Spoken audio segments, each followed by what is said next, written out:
नमस्कार। विवाह रेखा सीरीज में के थर्ड पार्ट में आपका स्वागत है। इसमें हम पिक्चर में दिखा रहे हैं, चित्र में दिखाए गए अनुसार, अगर यदि कोई पतली रेखा जो है वो विवाह रेखा से निकलकर पूरे हथेली को पार करते हुए दूसरी तरफ निकल जाए तो ऐसे में कहा जाता है कि पति पत्नी के बीच इतनी ज़्यादा अनबन हो जाती है कि उसके बाद उनका मैरिज में बने रहना या उनके बीच में कॉम्प्रोमाइज़ होना वो मुश्किल हो जाता है। यदि विवाह रेखा में चित्र में दिखाए गए अनुसार छोटे द्वीप हो या वो जंजीर जैसी बन रही हो तो ऐसी स्थिति में जातक को मतलब शादी नहीं करनी चाहिए। उनका जो है मैरिज लाइफ जो है वो कभी भी सुखमय नहीं होता। यदि विवाह रेखा स्वयं अच्छी हो परंतु बीच में टूट जाए तो भी वैवाहिक बंधन टूटने के पूरे आसार होते हैं।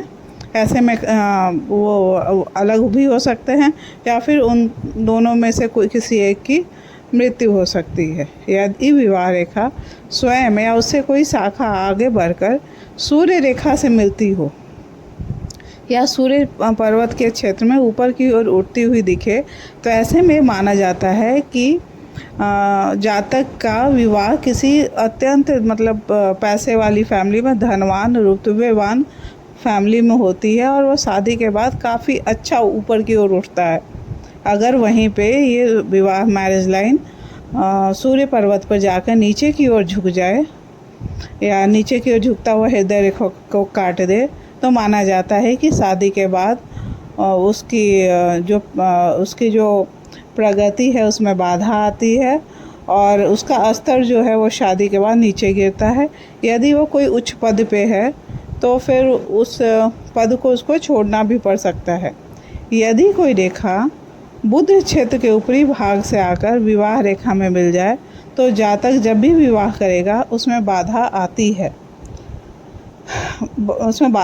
है। परंतु यदि विवाह रेखा बलवान है तो जो व्यक्ति होता है वह उन बाधाओं को अच्छे से मतलब सक्सेसफुली जो है वो पार कर जाता है। वहीं पे यदि कोई विवाह रेखा हल्की सी रेखा स्थित हो और बिल्कुल निकट हो तो यह समझना चाहिए कि विवाह के पश्चात किसी अन्य व्यक्ति का प्रभाव पड़ेगा, उनके मैरिड लाइफ पे भी पड़ सकता है या फिर उस व्यक्ति के ऊपर भी किसी अन्य व्यक्ति का प्रभाव जो है वो रहेगा। मतलब उनकी शादी कहीं ना कहीं किसी और के प्रभाव में रहेगी।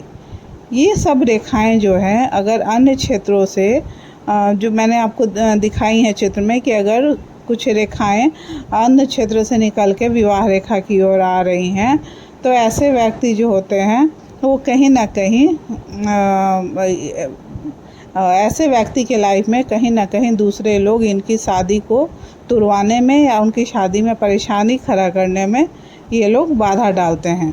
यदि ऐसी रेखा सूर्य क्षेत्र से आ रही हो, शुक्र के क्षेत्र से, तो वे व्यक्ति वैवाहिक जीवन में झंझट उत्पन्न करने का भी प्रतिनिधित्व करते हैं और आपकी मैरिज लाइफ में जो हार्मनी होती है वो नहीं हो पाती। धन्यवाद।